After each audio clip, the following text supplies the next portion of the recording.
কাল থেকে আনুষ্ঠানিকভাবে চালু হচ্ছে যমুনার রেল সেতু। এতে কমবে মানুষের যাতায়াত সময় এবং সেই সাথে দ্রুত পণ্য পরিবহনের সুফল পাবে দুই পারের মানুষ। তবে রেল সেতু দিয়ে যাতায়াতে গুনতে হবে বাড়তি ভাড়া। সিরাজগঞ্জ প্রতিনিধি মাহমুদুল হাসান উজ্জ্বলের পাঠানো তথ্য ছবি নিয়ে ডেস্ক রিপোর্ট। যমুনা নদীর বুকে সিরাজগঞ্জ ও টাঙ্গাইল প্রান্ত জুড়ে নির্মিত হয়েছে দেশের সবচেয়ে বড় 4.8 কিলোমিটার দৈর্ঘ্যের যমুনা রেল সেতু। 50টি পিলারের উপর অত্যাধুনিক ওয়েদার স্টিলের 49টি স্পানে ডুয়েল গেজ ডাবল ট্র্যাকের এই সেতু নির্মাণে প্রায় 4.5 বছর কাজ করেছে দেশি বিদেশি প্রকৌশলী ও শ্রমিকেরা। যমুনা সেতুর সিরাজগঞ্জ ও টাঙ্গাইল অংশে নির্মাণ করা হয়েছে দুটি অত্যাধুনিক স্টেশন। পরীক্ষামূলক কয়েক দফা ট্রেন চালানো শেষে গত মাসেই বাণিজ্যিকভাবে এক লেনে শুরু হয়েছে ট্রেন চলাচল।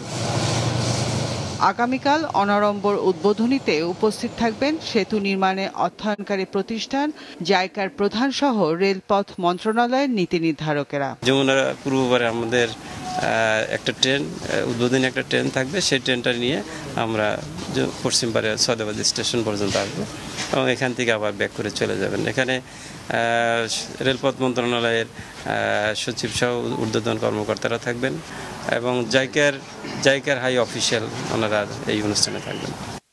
যমুনা রেল সেতুকে কেন্দ্র করে উত্তরাঞ্চলের শিল্পায়নে যে সম্ভাবনা তৈরি হয়েছে তার প্রধান বাধা হয়ে দাঁড়িয়েছে দুই প্রান্তের সিঙ্গেল লাইনের রেলপথ, বলছেন শিল্প উদ্যোক্তা ও ব্যবসায়ীরা।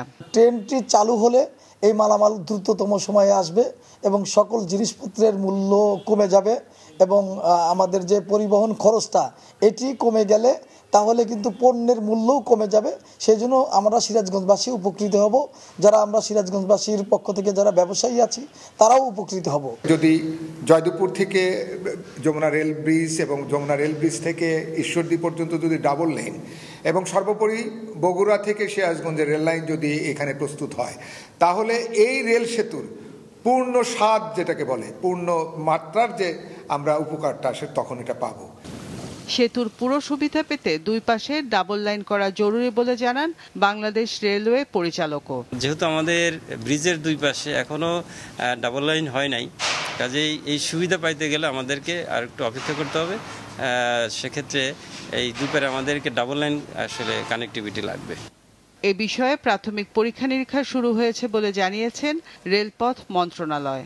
সড়কের যে এটা একটা টেকনোলজিক্যাল ইস্যু, আমরা এটা একটা ফিজিবিলিটি স্টাডি দেখবো। ওই যে আগে যে রেল লাইনের জায়গাটা ছিল সেটাকে বাড়ানো যায় কিনা সেটা আমরা দেখব।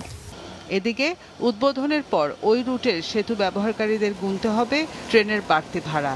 সেতু নির্মাণ ও রক্ষণাবেক্ষণের জন্য টোল বৃদ্ধির কারণে ভাড়া বৃদ্ধি করা হয়েছে বলে জানিয়েছে কর্তৃপক্ষ। মাছরাঙা নিউজ ডেস্ক।